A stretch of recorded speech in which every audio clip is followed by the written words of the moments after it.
योगी और नीतू का सब्जियों का बगीचा था। दोनों मिलकर सब्जियां उगाया करते थे और फिर बाजार में ये सब्जियां बेचा करते थे। सब्जियां, ताजी ताजी सब्जियां, आलू, गोभी, मटर, टमाटर, ताजे ताजे। आलू 15 रुपए किलो, मटर 30। उनकी ताजी सब्जियों की बाजार में अच्छी मांग थी। कुछ ही समय में उनकी सारी सब्जियां खत्म हो जाया करती थी और वो लोग घर लौटा करते थे। घर पे उनकी बेटी रानी उनका इंतजार किया करती थी। रानी बीमार थी, इसलिए वो ज्यादा से ज्यादा समय आराम ही किया करती थी। माँ, पापा, मैं आपका ही इंतजार कर रही थी। आप मेरे लिए पकौड़े लाए क्या? नहीं बेटा, आज बाजार में पकोड़े वाला आया ही नहीं। तेरे लिए पकौड़े तो नहीं लाए, लेकिन ये दे। वाह, आम। रानी को टाली हुई चीजें बहुत पसंद थी, पर वो चीजें उसके लिए जहर थी। रानी के दिल में छेद था और उसके ऑपरेशन के लिए ही उसके माँ पापा इतनी मेहनत कर रहे थे और हर दिन की कमाई से वो लोग ज्यादातर पैसे अलग कर दिया करते थे। आपको क्या लगता है कब तक हम पैसे इकट्ठे कर पाएंगे? पता नहीं, पर हम कोशिश करते रहेंगे। रानी योगी और नीतू की जान थी। वो किसी भी हालत में बस रानी को ठीक करना चाहते थे। रोज सुबह 5 बजे दोनों खेतों के लिए निकल पड़ते थे। सुबह 9 बजे तक खेतों का सारा काम निपटा कर बाजार के लिए चल देते थे और यहाँ बाजार में घंटों कड़ी धूप में खड़े रहकर सारी सब्जियाँ बेचा करते थे। एक दिन की बात है, नीतू और योगी खेतों में काम कर रहे थे। क्या तुम आज अकेले बाजार जा पाओगी? चली तो मैं जाऊंगी, पर आप कहाँ जा रहे हैं? गर्मियाँ आने वाली हैं और गर्मियों में नींबू की बहुत मांग होती है, इसलिए मैंने नींबू के पौधे खरीदे हैं। वैसे भी बाजार में नींबू के दाम बढ़ रहे हैं। हाँ हाँ, जरूर जाइए। हमें कैसे भी करके जल्द से जल्द ऑपरेशन के पैसे जमा करवाने हैं। हाँ। नीतू सारी सब्जियां लेकर बाजार के लिए निकल गई और योगी नींबू के पौधे खरीदने निकल पड़ा। योगी एक पेड़ों की नर्सरी में पहुंचा। जी बोलिए, मुझे नींबू के पौधे चाहिए। भैया, एक भी पौधे नहीं है, सारे बिक गए। ठीक है। योगी दूसरी नर्सरी में गया। नींबू के पौधे हैं क्या? नहीं भाई, सारे खत्म हो गए। ठीक है। योगी कई और नर्सरी में गया, उसे कहीं भी नींबू के पौधे नहीं मिले। अरे अब क्या करूं? सोचा था नींबू के पौधे से नींबू उगाकर बेचूंगा तो कुछ अच्छे पैसे मिलेंगे, लेकिन मुझे तो एक भी पौधा नहीं मिला। योगी अपनी सोच में चल रहा था, तभी उसका ध्यान जंगल के बीच बने एक घर पर पड़ा। इस घर के बाहर बहुत बड़ा बगीचा था और पूरे बगीचे की हालत खराब थी। एक बूढ़ी औरत बहुत मुश्किल से इस बगीचे की सफाई करने की कोशिश कर रही थी। योगी उस बूढ़ी औरत के पास गया।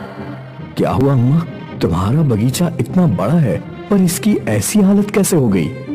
अब क्या बताऊं बेटा, मेरे पास बड़ा बगीचा तो है, पर इसकी देखभाल करने वाला कोई नहीं है। देख मेरी हालत, मैं बूढ़ी भला कैसे इतना सारा काम अकेले कर सकती हूँ। कोई बात नहीं अम्मा, मैं तुम्हारे बगीचे को साफ कर देता हूँ। और योगी बगीचे की सफाई में लग गया। उसने जंगल के पौधे काटे, मुरझाए हुए पौधों को निकाला और सारे पौधों की मिट्टी की अच्छे से सफाई की। सारे पौधों को पानी डाला। वाह, अब लग रहा है ना ये बगीचा बिल्कुल साफ सुथरा। तेरे हाथों में तो जादू है बेटा। अम्मा, मैं भी तो किसान ही हूँ, मेरा भी सब्जियों का बगीचा है। अच्छा है। ठीक है अम्मा, अब मैं चलता हूँ। अरे रुक रुक बेटा। बूढ़ी औरत अपने घर में गई और एक पोतली उसने योगी के हाथ में रख दी। ये क्या है? नींबू के बीज। तुझे नींबू उगाने हैं ना? जा, इन्हें ले जा और अपने बगीचे में बो दे। आपको कैसे पता चला कि मुझे नींबू उगाने हैं? मुझे सब कुछ पता है। मैंने धूप में अपने बाल सफेद नहीं किए हैं। योगी ने वो पोतली ले ली और अपने घर की ओर चल पड़ा।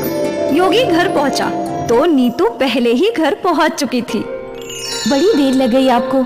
और नींबू के पौधे कहाँ हैं? किसी भी नर्सरी में नींबू के पौधे नहीं मिले। घर लौट रहा था तो जंगल में एक घर दिखा जिसके बाहर एक बड़ा बगीचा था।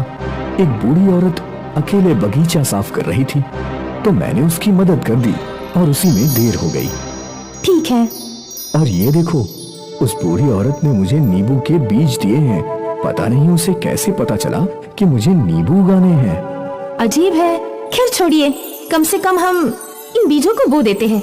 इस बरस नहीं तो अगले बरस नींबू के पौधों पर नींबू उग ही जाएंगे। हाँ, वो भी है।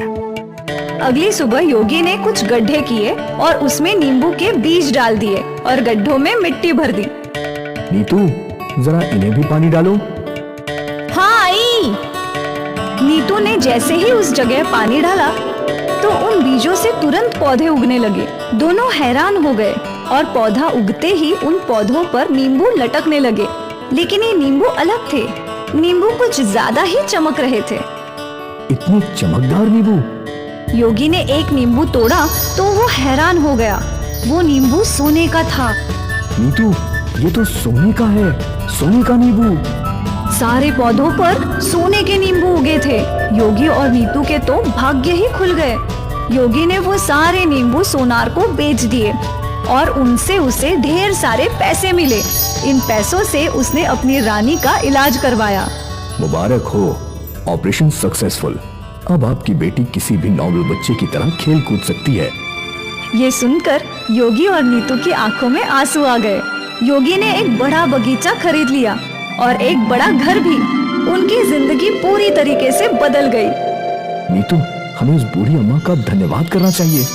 हाँ बिल्कुल। योगी नीतू और रानी को लेकर जंगल गया। वो घर यही तो था, अचानक कहाँ चला गया?